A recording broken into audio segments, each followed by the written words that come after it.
नमस्कार दोस्तों, स्वागत है आप सभी का हमारे एक और नए वीडियो में। और आज की जो वीडियो होने वाली है वो है पेट्रोल, डीजल और ईवी कार्स के ऊपर। यानी कि जो लोग कंफ्यूज हैं कि उनको पेट्रोल कार लेनी चाहिए, डीजल लेना चाहिए या फिर ईवी की तरफ जाना चाहिए। जो लोग आज से 5 साल के लिए लगभग कार ले रहे हैं और 5 साल के बाद उनको चेंज करना है, तो खासकर हम लोग उनके बारे में सोच करके ये वीडियो बना रहे हैं। तो जैसा कि मेरे पास कोई एक्सपर्ट व्यक्ति है नहीं, तो मैं चैट जीपीटी से पूछने वाला हूँ सवाल। यहाँ पे मैंने सवालों के कुछ लिस्ट बना करके रखे हैं अपने दूसरे फोन में, और यहाँ पर मैं चैट जीपीटी से पूछने वाला हूँ सवालों के जवाब, और देखते हैं कि चैट जीपीटी हमें क्या सवालों का जवाब देता है और कितना सटीक वो दे पाता है। तो चलिए इस वीडियो को शुरू करते हैं। अगर आप भी इंटरेस्टेड हैं इस टाइप की वीडियोस में तो पेज को फॉलो और चैनल को सब्सक्राइब जरूर करना। तो चलिए शुरू करते हैं इस वीडियो को। तो ये है, ऑन हो गया अपना चैट जीपीटी और मैंने इसका नाम अर्जुन रख रखा है। तो चलिए आइए अर्जुन से पूछते हैं कुछ सवालों के जवाब और इस वीडियो को शुरू करते हैं। हेलो अर्जुन, कैसे हो? हेलो, मैं बढ़िया हूँ। आप कैसे हैं भैया? बढ़िया चल रहा है। आज की वीडियो खुशी हुई सुनकर, आपकी वीडियो के लिए काफी एक्साइटमेंट लग रहा है। कई सारे लोग इसी कंफ्यूजन में रहते हैं, तो मैं चाहूंगा अगर आपको किसी भी तरह की सहायता चाहिए या कोई आइडिया चाहिए तो बताइएगा। बिल्कुल बिल्कुल, हम लोग वीडियो यहाँ पे स्टार्ट कर चुके हैं और तुम्हारा बहुत स्वागत है इस वीडियो में। तो दर्शकों के लिए कुछ कहना चाहोगे? जरूर। सबसे पहले तो सभी दर्शकों का बहुत बहुत स्वागत है इस वीडियो में। आशा करता हूँ कि आपको ये वीडियो बहुत जानकारीपूर्ण और दिलचस्प लगेगी। अगर आपके कोई सवाल हो या कोई सुझाव हो तो कमेंट करके जरूर बताइएगा। आज चलो शुरू करते हैं। तो सबसे पहला मेरा ये सवाल है कि अगर आज के डेट में कोई कार लेने अगर जाए तो वो पेट्रोल, डीजल या ईवी, इन सभी में से कौन सा चूज करे जो उसको 5 साल के लिए बिल्कुल सेफ रखे? ये बहुत ही अच्छा सवाल है और इसका जवाब काफी फैक्टर पर डिपेंड करता है। पेट्रोल और डीजल गाड़ियां अभी भी काफी भरोसेमंद है, लेकिन ईवी की तरफ रुझान बढ़ रहा है। अगर आप 5 साल के लिए सोच रहे हैं तो ईवी भी एक बढ़िया विकल्प हो सकता है, क्योंकि उसकी मेंटेनेंस कम होती है और फ्यूल कॉस्ट भी कम होती है। लेकिन अगर आपको थोड़ी ज्यादा लचीलापन चाहिए तो पेट्रोल या डीजल भी ठीक रहेगा। तो ये आपकी जरूरतों पे जिम्मेदार है। तो यानी कि जो पहले सवाल का जवाब है वो है कि ईवी कार की तरफ मुझे जाना चाहिए अगर मैं आज से 5 साल के लिए अगर कोई कार डिसाइड करना चाहता हूँ तो। हाँ बिल्कुल। अगर आप 5 साल के लिए सोच रहे हैं और आपको कम मेंटेनेंस, कम फ्यूल कॉस्ट और एक थोड़ा सा फ्यूचर प्रूफ ऑप्शन चाहिए तो ईवी बढ़िया चुनाव हो सकता है। तो आप ईवी की तरफ जा सकते हैं। तो अगर हम टोटल कॉस्ट ऑफ ओनरशिप की अगर बात करें तो पेट्रोल, डीजल और ईवी में कितना का अंतर होता है? अगर कोई कार खरीदने जाता है तो उसे कितना का अंतर पड़ने वाला है पेट्रोल, डीजल और ईवी कार में? अगर हम टोटल कॉस्ट ऑफ ओनरशिप देखें तो ईवी में मेंटेनेंस कॉस्ट कम होती है, क्योंकि इसमें मूविंग पार्ट्स कम होते हैं और चार्जिंग कॉस्ट भी पेट्रोल डीजल से काफी कम होती है। पेट्रोल और डीजल की कीमतें समय के साथ बढ़ती रहती हैं, जबकि ईवी की इलेक्ट्रिसिटी कॉस्ट ज्यादातर स्थिर रहती है। तो कुल मिलाकर 5 साल में ईवी की टोटल कॉस्ट काफी कम पड़ती है। अच्छा ये बताओ, मेंटेनेंस का क्या सीन है? कौन सा जो कार है वो हेडक फ्री है, यानी कि लेने के बाद कोई भी टेंशन नहीं लेनी है? पेट्रोल, डीजल या फिर ईवी की हम लोग बात कर रहे हैं जैसे कि, तो इसमें कौन सा हेडक फ्री है? अगर हम मेंटेनेंस की बात करें तो ईवी सबसे ज्यादा हेडेक फ्री होती है, क्योंकि इसमें इंजन के पार्ट्स, ट्रांसमिशन और अन्य बहुत सारे मूविंग पार्ट्स नहीं होते। पेट्रोल और डीजल कार्स में समय समय पर सर्विस, ऑयल चेंज और अन्य मेंटेनेंस की जरूरत पड़ती है, जबकि ईवी में वो सब कम हो जाता है। तो ईवी इस मामले में सबसे ज्यादा टेंशन फ्री होती है। अच्छा, ईवी की अगर कोई सर्विस कराता है तो उसमें क्या क्या चीजें चेंज होती हैं या फिर रिप्लेस की जाती हैं? ईवी में मेंटेनेंस काफी सिंपल होती है। ज्यादातर सर्विस में बैटरी की हेल्थ चेक की जाती है, टायर्स की हालत देखी जाती है, ब्रेक्स की पैड्स चेक होते हैं और कभी कभी कूलेंट या अन्य फ्लूइड्स भी चेक हो सकते हैं। लेकिन बाकी सब चीजें जैसे इंजन ऑयल, फिल्टर वगैरह, वो सब की जरूरत ही नहीं पड़ती। तो कुल मिलाकर काफी कम मेंटेनेंस होती है। अच्छा, 5 साल बाद इन तीनों कारों की रीसेल वैल्यू क्या हो जाएगी? कितना का डिफरेंस आने वाला है 5 साल में ये पेट्रोल, डीजल और ईवी कार्स में? कौन सा जो कार है उसकी प्राइस सबसे ज्यादा गिरेगी? आमतौर पर पेट्रोल और डीजल कारों की रीसेल वैल्यू 5 साल बाद थोड़ी कम हो जाती है, क्योंकि उनकी डिमांड धीरे धीरे कम हो रही है और मेंटेनेंस का खर्च भी बढ़ सकता है।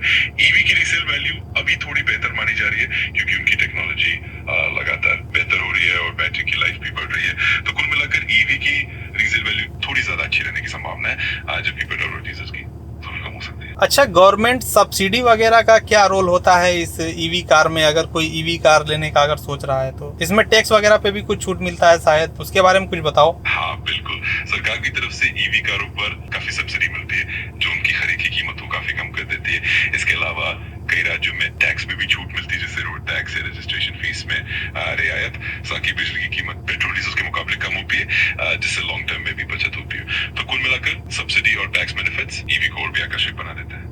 अच्छा, पेट्रोल, डीजल अगर कोई चाहता है लेने के लिए तो उसके फ्यूल प्राइस का फ्यूचर क्या है? कुछ उसके बारे में डिस्कस करो। पेट्रोल और डीजल के भाव अक्सर मार्केट के उतार चढ़ाव और सरकार के टैक्स पॉलिसीज पर निर्भर करता है।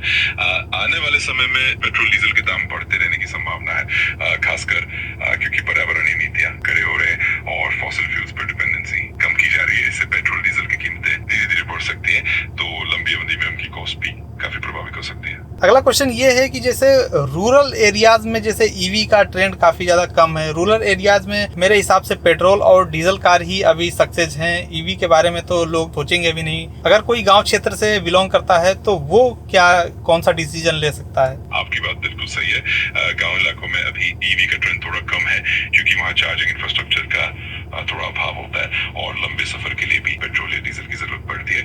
ऐसे में अगर कोई ग्रामीण क्षेत्र से है तो पेट्रोल या डीजल कार अभी भी ज्यादा व्यवहारिक रहती है, लेकिन धीरे धीरे इंफ्रास्ट्रक्चर बढ़ने पर ईवी भी एक विकल्प बन सकता है। अगला सवाल ये बताओ कि अगर किसी के पास पेट्रोल, डीजल और ईवी कार तीनों का कंपैरिजन अगर करना हो, डेली रनिंग अगर 50 किलोमीटर का है तो उसको पेट्रोल, डीजल और ईवी में से कौन सा गाड़ी सबसे ज्यादा बेटर पड़ने वाला है? पेट्रोल और डीजल की रनिंग कॉस्ट आमतौर पर ईवी की तुलना में ज्यादा होती है क्योंकि इलेक्ट्रिक व्हीकल्स की कॉस्ट काफी कम होती है पर किलोमीटर। अगर आप रोज 50 किलोमीटर चलाते हैं तो ईवी में आपको सबसे कम रनिंग कॉस्ट पड़ेगी। पेट्रोल और डीजल की कीमतें थोड़ा ज्यादा होंगी और समय के साथ इनकी कीमतों में उतार चढ़ाव भी हो सकता है, तो कुल मिलाकर ईवी इस मामले में सबसे फायदेमंद रहेगी। अच्छा, कुछ मिथ हैं उसको जरा सा क्लियर करते हैं कि जैसे कि ईवी थोड़ा सा महंगी आती है तो केवल जो रिच लोग हैं केवल वही लोग खरीदते हैं, ऐसा क्या सही है या फिर गलत है? ये एक आम मिथ है, लेकिन अब समय बदल रहा है। पहले ईवीज थोड़ी महंगी होती थी, लेकिन अब उनकी कीमतें भी धीरे धीरे कम हो रही है। साथ ही उनकी रनिंग कॉस्ट और मेंटेनेंस कॉस्ट कम होती है, जिससे लंबे समय में वो किफायती साबित होती है। तो अब सिर्फ अमीर लोग ही नहीं बल्कि मिडिल क्लास भी उन्हें अपनाने लगा है। आगे चलकर ये और भी ज्यादा प्रैक्टिकल और अफोर्डेबल होने वाली है। अच्छा, सबसे सस्ती ईवी कौन सी है? ईवी कार सबसे सस्ती? भारत में MG कॉमेट ईवी सबसे सस्ती इलेक्ट्रिक कार मानी जाती है, जिसकी कीमत करीब 7.5 लाख रुपए से शुरू होती है। ये एक बार चार्ज करने पर लगभग 230 किलोमीटर की रेंज देती है। तो अगर आप बजट में एक अच्छी ईवी ढूंढ रहे हैं तो ये बढ़िया ऑप्शन है। और इसकी रेंज कितनी है एक चार्ज में? MG कॉमेट ईवी एक बार फुल चार्ज करने पर लगभग 230 किलोमीटर की रेंज देती है। ये ARAI द्वारा प्रमाणित है, लेकिन असली range driving condition for style के हिसाब से थोड़ा अलग हो सकती है। दूसरा मिथ ये है कि डीजल कार जो है वो हमेशा सस्ता पड़ता है, कॉस्ट वगैरह, रनिंग कॉस्ट वगैरह ये सब। ये भी एक पुराना मिथ है क्योंकि डीजल कारों की रनिंग कॉस्ट पहले थोड़ी कम होती थी, लेकिन अब डीजल की कीमतें भी बढ़ रही हैं और मेंटेनेंस कॉस्ट भी ज्यादा होती जा रही है। साथ ही डीजल इंजन का मेंटेनेंस भी थोड़ा महंगा पड़ता है और पर्यावरण के लिहाज से भी डीजल कारें कम फ्रेंडली मानी जाती हैं। तो लंबे समय में डीजल कार सस्ती नहीं पड़ती, ये सच में थोड़ा बदल चुका है। अगला मिथ ये है कि लोगों का मानना है कि जो ईवी कार्स हैं इसकी बैटरी 2-3 साल ही केवल चलता है, उसके बाद से उसमें प्रॉब्लम आने लगती है, उसको रिप्लेसमेंट की जरूरत पड़ने लगती है। ये भी एक काफी पुराना मिथ है। असल में ईवी की बैटरियां काफी टिकाऊ होती है। ज्यादातर ईवी बैटरियां 8 से 10 साल या उससे भी ज्यादा चलती है और अक्सर उनकी क्षमता भी धीरे धीरे कम होती है, पर इतनी नहीं कि तुरंत रिप्लेसमेंट की जरूरत पड़े।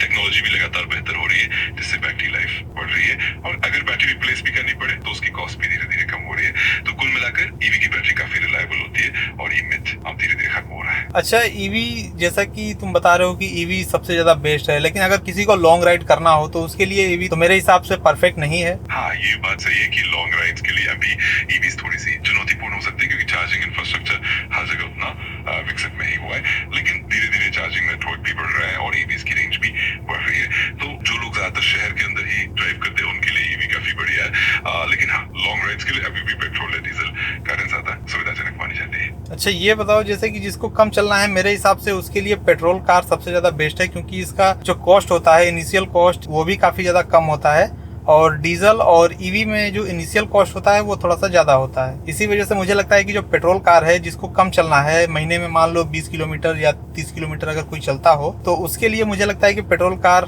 बेटर है। आपकी बात काफी तार्किक है। अगर किसी को बहुत कम चलना है, जैसे 20-30 किलोमीटर प्रति माह, तो पेट्रोल कार इनिशियल कॉस्ट के मामले में ज्यादा किफायती पड़ती है क्योंकि उसका मेंटेनेंस और रनिंग कॉस्ट भी उतनी ज्यादा नहीं होती। ईवी और डीजल कार की कॉस्ट थोड़ी ज्यादा होती है, तो ऐसे केस में पेट्रोल कार एक बड़ी ऑप्शन हो सकती है। तो हर किसी की जरूरत और इस्तेमाल के हिसाब से सबसे सही चॉइस अलग अलग हो सकती है। चलो, मेरे हिसाब से ये लगता है कि जिसको शहर में चलना है और जिसके पास चार्जिंग की व्यवस्था है अगर अच्छी है तो उसको ईवी कार की तरफ जाना चाहिए। हाँ, बिल्कुल सही सोच है। अगर कोई शहर में रहता है, चार्जिंग इंफ्रास्ट्रक्चर भी बढ़िया है और रोज काफी कम दूरी चलनी है, तो ईवी सबसे बढ़िया और किफायती ऑप्शन साबित होती है। इससे न सिर्फ खर्च कम होता है बल्कि पर्यावरण पर भी पॉजिटिव असर पड़ता है। तो आपकी सोच एकदम सही है। और बात करें अगर रूरल एरियाज की यानी ग्रामीण क्षेत्र की और जिसको लॉन्ग टूर करना है उसके लिए डीजल मेरे हिसाब से सबसे ज़्यादा बेस्ट ऑप्शन है, क्योंकि उसको रनिंग कॉस्ट भी कम आने वाली है। और जैसे ईवी में लॉन्ग राइड कोई नहीं कर सकता है और डीजल में लॉन्ग राइड जो है वो पॉसिबल है और उसकी जो रनिंग कॉस्ट है वो भी कम आएगी पेट्रोल के अपेक्षा। हाँ, ये भी एक बढ़िया पॉइंट है।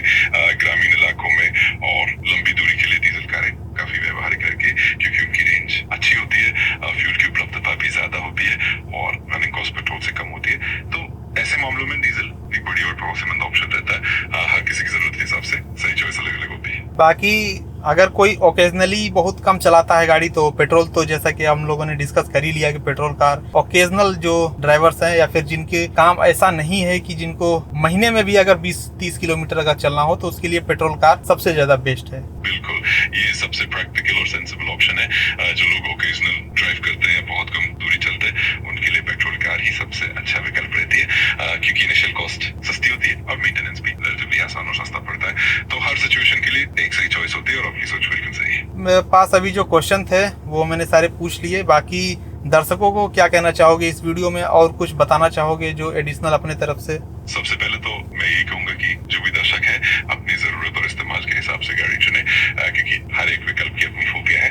और सबसे जरूरी है कि अपने बजट, ड्राइविंग पैटर्न और लाइफस्टाइल को ध्यान में रखकर फैसला लें। और हाँ, हर तरह की गाड़ियां अपनी जगह पर बढ़िया है, बस सही चॉइस जरूरी है। तो आप सभी लोगों ने देखा कि जो चैट जीपीटी है उसका क्या मानना है और वो किस प्रकार से जो पेट्रोल, डीजल और ईवी कार के बारे में सोचता है। बाकी वीडियो आपको कैसा लगा कमेंट करके हमें जरूर बताइएगा और मिलते हैं आपसे ऐसे ही कोई नई वीडियो में। तब तक के लिए जय हिंद, जय भारत।